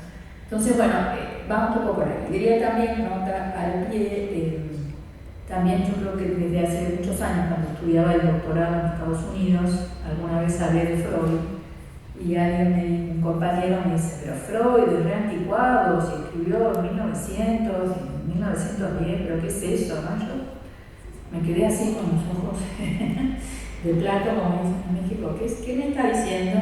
Y creo que desde ahí también siempre defiendo una idea de conversaciones con tiempos más largos, ¿no? No es que hay que citar, y uno ve los artículos en journals y no sé qué, y tienen que tener citas de 2020 para arriba, y decir, no sé, los tiempos de la conversación intelectual son mucho más largos y hay que retomarlos, y eso me parece muy importante. Creo que es muy interesante tu respuesta, gracias. Sí, lo pensaba un poco por ese lado, primero por conocer, bueno, por dónde había sido tu recorrido de pensamiento, tus elecciones a la hora de pensar esta ponencia, y también un poco de reivindicar esto del largo aliento, ¿no? Yo cuando me introducía esta conversa pensaba un poco en el pasado y el futuro de las humanidades. Creo que hace sentido traer a los autores también. Bueno, nos hemos acercado algunas preguntas, Lucía las estuvo recogiendo recién, así que tal vez las pueda compartir. Sí, pensé también en invitarles a poner voz quienes quieran hacer preguntas, así suenan también otras voces. ¿Querés? Hola, aquí Gabriel de Sousa. Bueno, mencionaste el riesgo, o por lo menos se incluía el riesgo de entregarle datos, conocimiento y producción a las inteligencias artificiales. Contanos un poquito más, si podés, de este asunto. ¿Cómo piensan estos algoritmos? ¿Qué hacen con la información que le damos? Yo soy antropólogo y me copa saber cómo piensan los bosques, los pájaros y los lobos, pero creo que estamos como urgidos y desorientados en torno a qué hacen con la información que le damos a las inteligencias artificiales que usamos para hacer tesis, producir conocimientos, hacer artículos, a estar aceleradísimos para producir como nos manda la lógica esta de la academia cada vez más insólita y voraz, ¿no? Así que bueno, eso, si puedes darnos un poco de luz en este mundo tan desorientado. Ahí no sé si puedo arrojar tanta luz, yo siento que necesito, no sé, 2 años sabáticos para ponerme al día con la lectura de inteligencia artificial, porque son muchísimas, y esto entender, o sea, yo no soy programadora, ¿no? Y ahí leo y me tengo que sentar a estudiar esto y entender mejor cómo funciona efectivamente. Hasta donde yo entiendo son modos, y aquí no sé, leí algunas cosas de Noam Chomsky, Noam Chomsky, y alguna otra gente, bueno, algunos franceses que están trabajando este tema. Y ellos lo que dicen es que no funciona, o sea, el tipo de conexiones que se hacen son conexiones que tienen que ver con aquellos caminos ya recorridos, ¿no? Y probados. Esto, digo de nuevo, que tómenlo con, ¿cómo decirlo?, entre comillas, o pensando un poco que hay que estudiarlo mucho mejor, y por ahí alguien que hace programación va a decir, no, Inés, esto te quedaste hace 30 años, ¿no? Y es probable. Están mejorando mucho esos algoritmos la capacidad de crear nuevas conexiones, pero hasta donde yo me quedé hay un límite, y lo que dice Chomsky, por ejemplo, nunca van a ser igual al lenguaje natural, porque son precisamente conexiones, o sea, lo que podemos hacer los humanos es mucho más creativo, en un sentido de ir efectivamente rompiendo barreras y pensando, no sé, ¿no? Hablemos con la E, hablemos con la I. En el caso de la inteligencia artificial, hasta donde yo sé de nuevo, hasta donde me quedé, esto, bueno, depende de que alguien me dé la instrucción de hacerlo, ¿no? Mientras que a nosotros hay algo ahí que, qué sé yo por qué, seguramente tiene que ver con una educación también, que te enseña a hacer otras preguntas, hay algo que te mueve en esa dirección, ¿no? Podemos también hablar de la cuestión ética, ¿no? De cómo se puede codificar una ética, ¿no? Y entonces una respuesta ética, no sé, hay un elemento también sumamente preocupante para mí, que es todo el desarrollo armamentístico, ¿no? De drones y compañía, lo estamos viendo en las nuevas guerras, y uno dice, bueno, yo tiene una ventaja de que no va un piloto a matar y por lo tanto no se muere, pero el resto siguen matando, ¿no? A los que atacan. Me río, pero no es nada risueño. Pero por otro lado uno puede decir, bueno, había una posibilidad de que un piloto se arrepintiera o de que sintiera algo. Con el dron esa posibilidad no existe ya, ¿no? Con una máquina y un programa que está calibrado para matar y que, bueno, que tendrá, digamos, hay momentos de decisiones éticas que cómo se programa eso, ¿no? Entonces creo que ahí hay un montón de aspectos en los cuales, bueno, hay mucho para pensar respecto al mundo que se organiza. Vos decías la escritura de tesis, ¿no? O la escritura de ensayos. Justo leí una nota en el periódico argentino La Nación de una colega, Sonia Halfin, que ella estaba trabajando está analizando las notas periodísticas hechas con IA, que son difíciles de detectar, pero que en realidad ya hay software que detecta cuando hay ciertas palabras que se repiten, ¿no? Y entonces, por ejemplo, una expresión que repetían las notas hechas con IA era un hallazgo muy valioso, ¿no? Un hallazgo muy valioso es. Entonces ella se reía y decía, bueno, este es un hallazgo muy valioso, a ver que lo que dice es un hallazgo muy valioso, y acá vamos a complicar a los algoritmos. Pero digo, lo estamos viendo hoy, el tema de el uso de inteligencia artificial en las tesis. Y a mí es algo que honestamente que me preocupa, ¿no? Me parece que ahí había una preocupación por una autonomía intelectual, por encontrar un tono, ¿no? Por la voz. Hay cosas que se trabajan desde la literatura, desde la escritura más literaria, pero también desde la no ficción, de quién es el que habla y cómo habla y qué lecciones hace de la persona, del tono, ¿no? Etcétera, que se pierde, ¿no? Que básicamente es una escritura prolija, bien escrita, pero impersonal, y ahí quién está, ¿no? Y entonces en un punto, no sé, la otra vez me decía una colega, bueno, yo le puse a la IA, porque no tengo tiempo, entonces le puse a la IA la tesis de un estudiante y que me haga con eso un artículo. Entonces ya tenemos el artículo, decía, pero ¿cuál es el chiste? No sé, ¿no? Tener un artículo más, de eso se trata nuestro trabajo, o de la experiencia de hacer un artículo con un estudiante y que era un esfuerzo y que vos vas y venís y discutís. Entiendo que no tenés tiempo, que tenés hijos, que esto, que la vida moderna es todo complicado, pero no sé, quería para que sean más laxas las formas de evaluación y no tomes este atajo que a mí me parece que en términos de autonomía intelectual empobrecen, ¿no? No enriquecen. Pero bueno, es mi opinión y probablemente cada vez esté más en minoría, ¿no? Y ahí yo creo que lo que habría que discutir es más una academia que se volvió como muy ¿no? Auditoría cuantitativista, ¿no? Las publicaciones, los grabados, todo es, ¿no? Lista, chequeo y listo, ¿no? Y no la calidad de lo que producís, si es interesante, si es relevante, con quién dialogaste, qué recorrido hiciste, ¿no? Y el recorrido, esto que me preguntaba Julieta, ¿por qué se tuvieron estos autores? Y bueno, no sé, tiene que ver con mi biografía, con mis intereses, con mis afectos, con mis preocupaciones. Son cosas que vengo rumiando hace 5 años y bueno, nada, pensar en mejor, peor, qué sé yo, pero bueno, soy yo, no son mis palabras.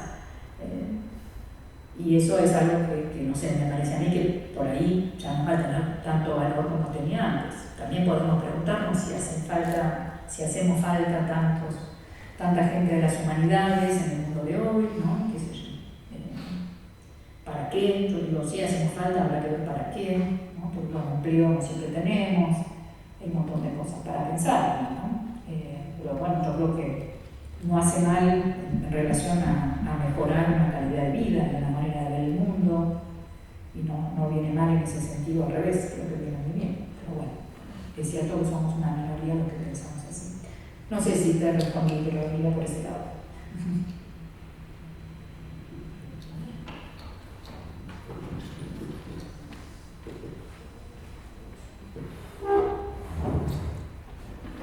Hola Inés, yo soy Carlos, un gusto conocerte. Traté de elaborar una pregunta, mucho del material que pusiste me pareció súper interesante, sobre todo los libros de Hannah Arendt, que para mí es una referente en el pensamiento moderno, en nuestra manera de ver las cosas, para los educadores, ¿no? O sea, yo soy profesor de secundaria. Entonces quería hacerte una pregunta desde mi espacio, ¿no? También soy estudiante acá de la carrera de antropología, pero quiero preguntarte sobre todo sobre lo que tiene que ver con la educación y el uso de las tecnologías. Va por acá, te voy a tratar de leerlo lo mejor posible. Dice, ¿cómo intentar una educación ecológica cuando hay una fuerte tendencia al uso de plataformas educativas? Hay actualmente una caída de todos los sistemas en secundaria, o sea, los profesores, todas las calificaciones que teníamos prácticamente se han perdido. Y lo que uno ve es que hay un compromiso con esa tecnología tan grande que cuesta pensarle que en algún momento podremos salir de ella. Se ve que cada vez más nos estamos como contagiando de ese modo de trabajar y nos cuesta salirnos, ¿no? Entonces, ¿cómo hacer para tener esa conciencia y abrirse de manera de poder observar el mundo de otra manera, ¿no? Cuando subimos un colectivo, por ejemplo, vemos que no hay una persona que no tenga abierto el celular y esté conectado a alguna red social. Es eso. Capaz que, disculpa la hora, pero esas preguntas tan profundas. Está bueno, ¿no? Está muy bien, está muy bien. Bueno, capaz que ahí la escuela tiene que pensarse de otra manera, ¿no? La escuela, la universidad, algo que nosotros estamos trabajando. Digamos, yo creo que ahí se puede hacer toda una línea de pensadores que están trabajando en este vínculo de una educación ecológica y las tecnologías digitales, ¿no?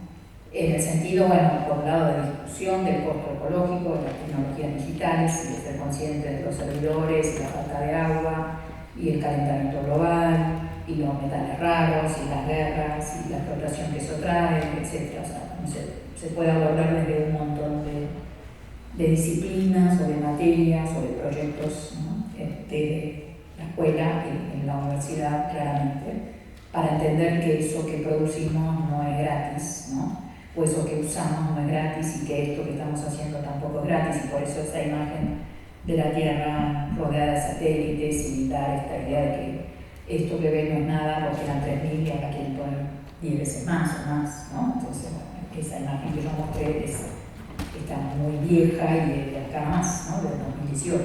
Entonces, ese tipo de cosas para mí son discusiones interesantes que la escuela podría plantear.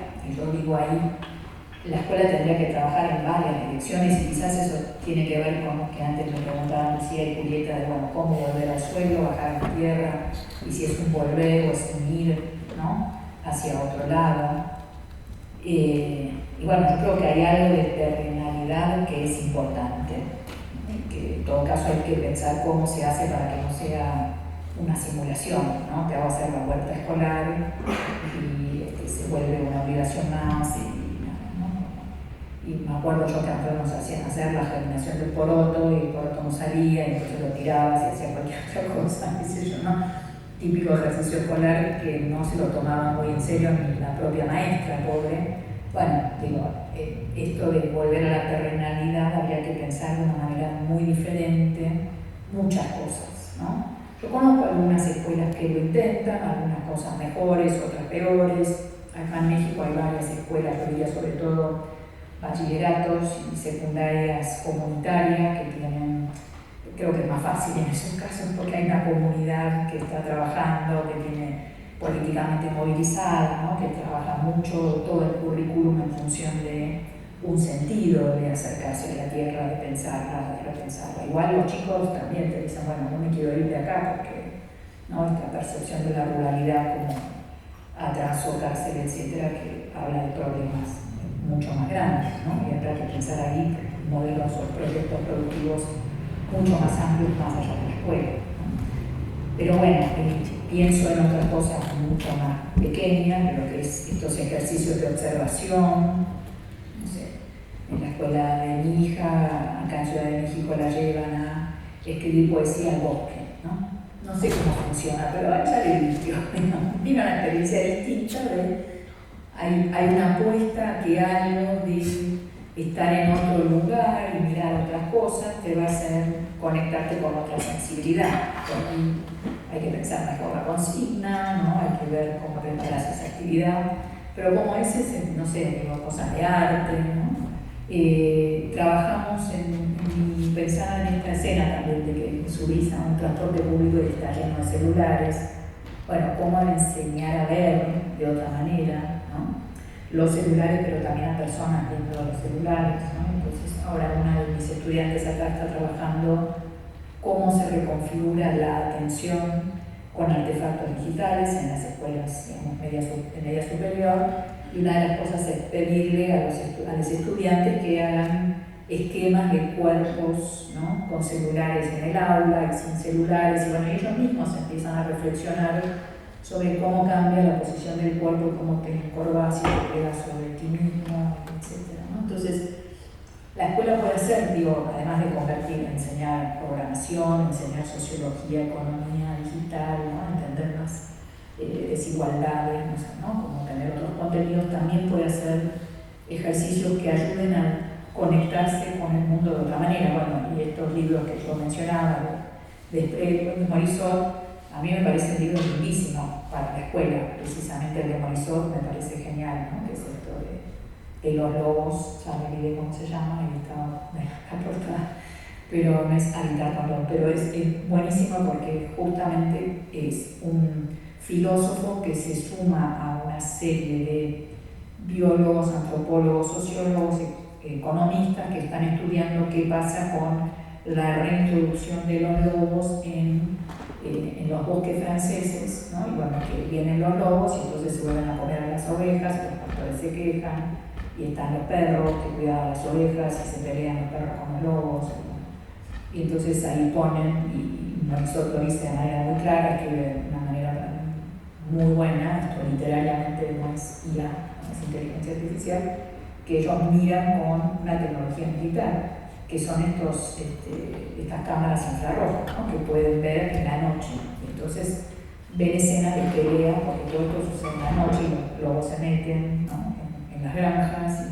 Y dice, al principio estoy mirando y estoy con las ovejas y después atacan al lobo y estoy con el lobo y después pienso en el pastor y después pienso en el pobre perro. Entonces dice, bueno, mi empatía va y viene, ¿no? Y en 15 segundos pasa de todo. Y en realidad yo pensaba, si uno enseñara a observar el mundo así, con esa reflexividad, bueno, ya estamos, yo digo, la escuela, aplauso, cumplió su función, ¿no?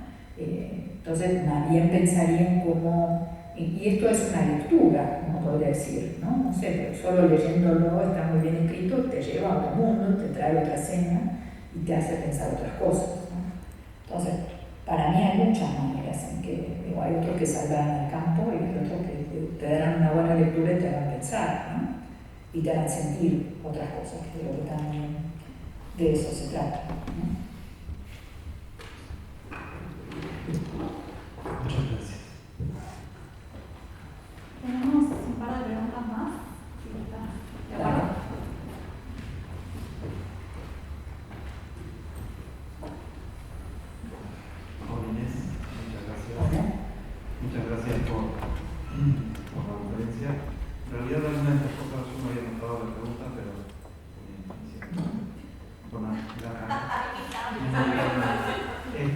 Muchas de las cosas ya las has contestado o empezado a contestar, pero la pregunta era sencilla. Y en este mundo, ¿cuál es el papel de la pedagogía?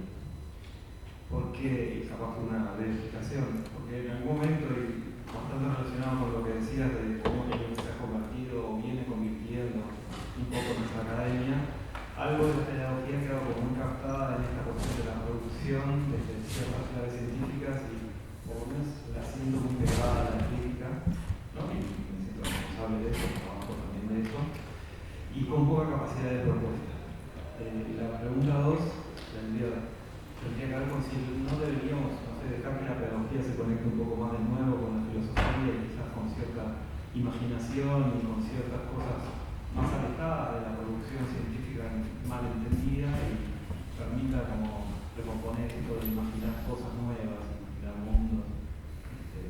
Iba por ahí. Bueno, la pedagogía, ¿qué puede aportar a la pedagogía? Ay, gran pregunta. Bueno, capaz que, no sé, pensaría ahí qué es la pedagogía. Yo, una de las cosas que dije tiene más que ver con la escuela, quizás, ¿no? Como un espacio concreto de trabajo. En lo personal, yo siempre mantuve una decisión que es, estoy en el campo académico, pero no solo en el campo académico, ¿no? Y siempre trabajé mucho en la formación docente, cerca de la política educativa, en una investigación cercana con las escuelas, ¿no? En ese sentido, hay algo para mí de la pedagogía que tiene que ver con pensar cómo enseñamos, qué enseñamos, ¿no? A quién, etcétera, ¿no? Esas preguntas básicas. Yo creo que la pedagogía es una reflexión sobre lo educativo, ¿no? Y en ese sentido creo que es una reflexión muy importante. Por ejemplo, si vuelvo a la pregunta de la inteligencia artificial, bueno, aprenden los algoritmos, ¿no? Y ahora se dice sí aprenden. Bueno, ¿qué quiere decir ese aprender? Y es igual al aprender de los humanos, es otra cosa. ¿Qué se pone en juego? ¿Qué se moviliza? ¿Qué redes de saberes? ¿Qué actores? ¿Qué jerarquías? ¿No? ¿Qué relaciones se construyen? Para mí esas son las preguntas de la pedagogía, ¿no? Esa es una pregunta que a mí me interesa. También diría, bueno, la pedagogía tiene que ver, y eso, bueno, más hegeliano, más de Magellan, con la escuela. Yo digo, bueno, la pedagogía igual no es solo la escuela, ¿no? En América Latina tenemos una discusión importante sobre esto, sobre pensar la escuela y defender la escuela, pero también pensar en los márgenes de la escuela, en lo no escolar, que interroga la escuela, ¿no? Desde Freire y de muchas otras tradiciones anteriores, ¿no? Y en ese sentido, bueno, vuelvo a lo de Magellan, tiene que ver con una forma de atender el mundo, ¿no? Y aprender para mí tiene que ver con una forma de atender el mundo. Y enseñar tiene que ver con una forma de mostrar el mundo, podría decir, ¿no? Entonces la pedagogía es ese espacio de reflexión que piensa sobre eso, y estoy de acuerdo con vos, que está cerca de la filosofía, o digamos, salirse un poco de esta línea productivista de cierto cientificismo, no por no ser rigurosos, ¿no? Sino porque es más esta línea de producción de papers, y no importa lo que decís, ¿no? No importa el sentido o la calidad, uso estas palabras y digo, no, la calidad no es en términos del Banco Mundial, sino una cualidad, una forma de estar en el mundo, ¿no? Del mundo, ¿no? ¿Qué cualidad tiene? ¿Qué densidad? ¿Qué tono? ¿Qué sensibilidad? Para mí esas son preguntas importantes. Bueno, por ahí esa filosofía yo la vinculo también mucho hoy a una cierta estética y a una ética, ¿no? Como formas de educar una sensibilidad que sea éticamente atenta, o sea, una idea de responsabilidad que no es la de la responsabilidad limitada, sino la responsabilidad quizás más derridiana, ¿no? De responder, de hacerle justicia a, de estar a tono con aquello que el otro ofrece y lo que uno ofrece, ¿no? No sé, lo pensaría un poco por ese lado.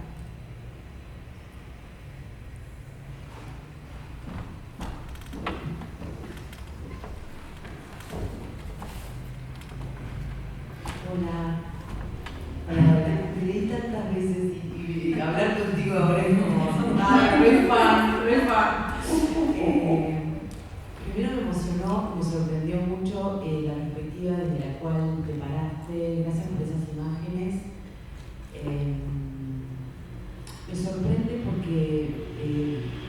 pensando en esta disociación. Yo soy estudiante de la licenciatura en educación y en esta especie de disociación que hay, ¿no?, entre lo que es la educación y lo que es el mundo que habitamos, en el sentido más de justicia social o justicia ecosocial, de la ecología política, sobre todo latinoamericana, ¿no?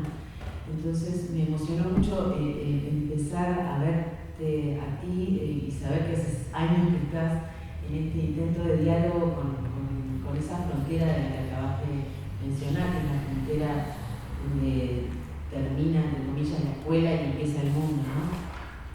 Y en realidad más una reflexión que una pregunta, pero capaz que la dejo así picando, esto del poder transformativo de la educación escolar bien sentida, o bien vivida, o bien habitada, implica también un compromiso en la construcción de un ser político, o un ser que pretenda transformar la realidad, no solamente mirarla, aprenderla, desarrollar habilidades para permanecer en ella, sino al mismo tiempo transformarla, ¿no? Y en esta caída, digamos, o en este giro que hay ontoepistemológico, podríamos decir, porque ya estos autores que traes como de Prez están trayendo, y también podrían entrar otras autoras, están trayendo esta forma de habitar el mundo como la caída del viejo paradigma, y viejo no, pero muy eficiente actualmente, moderno, pero también empezar a sentir cómo sienten, viven, respiran otras especies distintas a lo humano, implica también una transformación de la escuela tal cual la conocemos y una transformación de la pedagogía tal cual la estamos considerando. Entonces la pregunta es, ¿cuáles son los desafíos para estas nuevas posibles pedagogías a desarrollar que impliquen un encuadre ético, estético, político, transformativo de construir esto que tanto trajiste en tu presentación, que es lo común? Porque creo que hoy, al menos en los países del sur, en las naciones del sur, no estamos viviendo esa forma de habitar las aulas o de hacer las aulas dialogar con ese mundo que presentaste.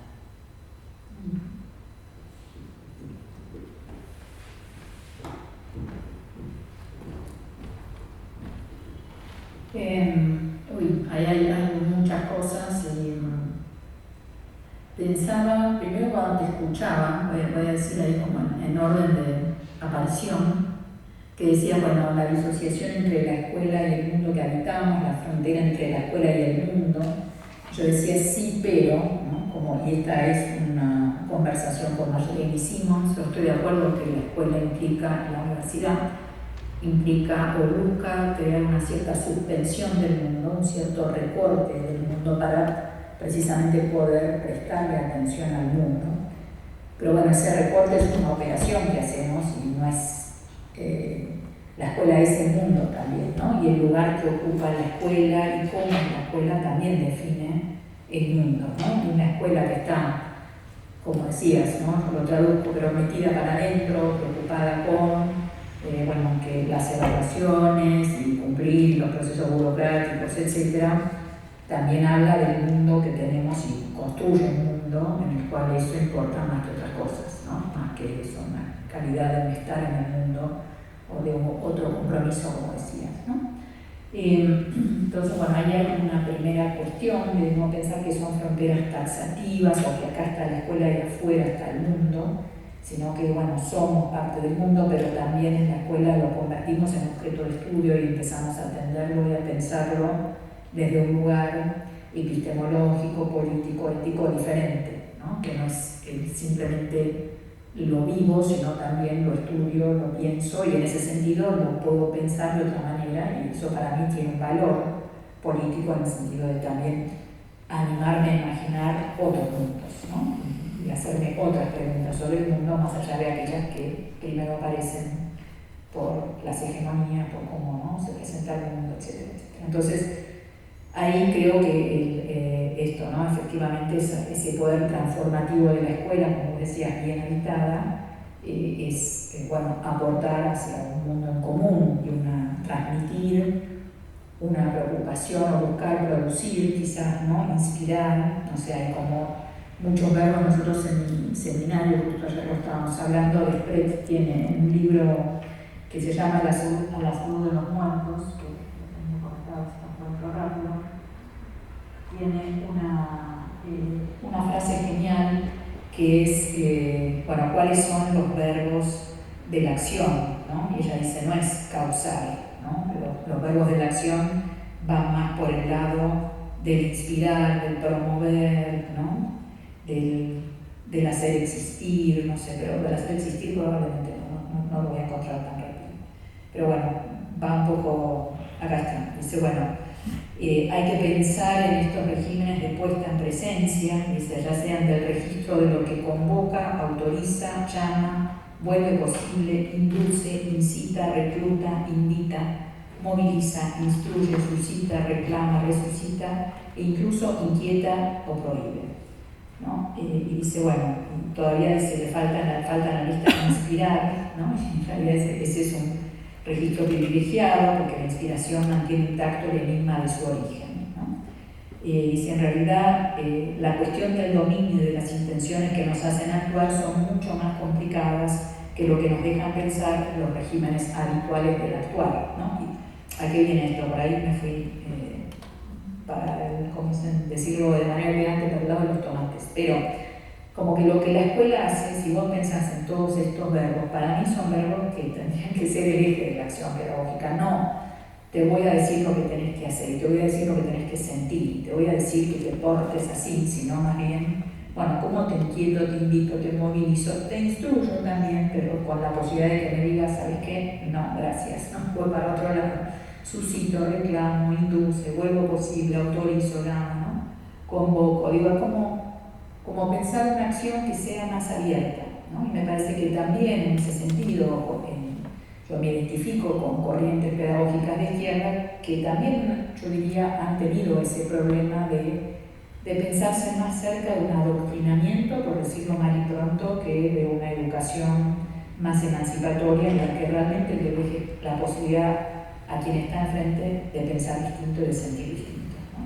Y para mí la verdadera educación es la que no es que se preocupa por hacer clones de uno, sino la que permite que piensen por sí mismos, ¿no? Y bueno, y en algunas cosas me gustará y otras cosas no me gustará y me la tengo que aguantar, ¿no? Si soy buena docente, bueno, lo mejor que pueden hacer es rebelarse contra mí, ¿no?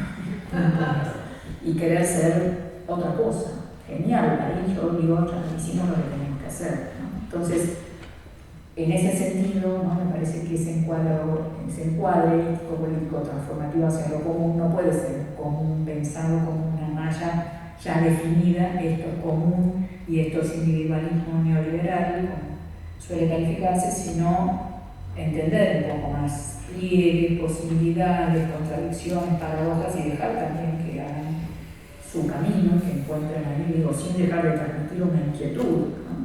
Y algunas cosas prohibiremos, y yo de rato pienso eso, capaz que hay que prohibir los celulares en las escuelas primarias, hasta secundarias, no sé, ¿no?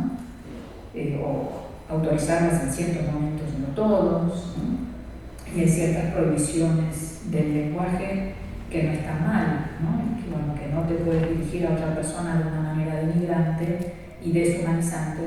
Para mí hay que prohibirlo, no tengo muchas dudas. Que la gente piense eso interiormente, no lo diga, bueno, pero alguno sabe que eso está mal y tengo más tiempo para seguir trabajando en su sensibilidad para que realmente sienta que eso está mal, ¿no? Pero la prohibición de no decirlo también genera otra posibilidad de civilidad, ¿no? Y de vida común. Entonces, no sé, estoy diciendo muchas cosas, pero iría como por este lado en relación a lo que me preguntaste, lo que me suscita. Gracias. Muchas gracias. Te agradecen la respuesta. 2 pulgares para arriba. Cada vez que vas a decir, no, hay que bajar. No sé si alguien más tiene algo que le gustaría compartir, algún otro comentario, pregunta. Muy bien. Y vamos cerrando. Entonces, Inés, no sé si tú quieres compartirnos algo más, algún último como pensamiento, idea. Muchas gracias. Yo muy agradecida, después decirles que voy a estar por aquí el 6 al 10 de noviembre, que tenemos un seminario que organizan Isabel Pastorino y Jimena González Correa, creo que es en la UDELAR, así que ahí estaremos, que es un elogio al ejercicio escolar. Seguimos con los elogios a la escuela y a las operaciones escolares, así que ojalá que con algunos de ustedes nos encontremos. Eso para nosotros es un gusto, muy enriquecedora esta conversación, me voy pensando muchas cosas, nos encantó conocerte, no solamente compartido un placer. ¿Algo? No, gracias. Eso, la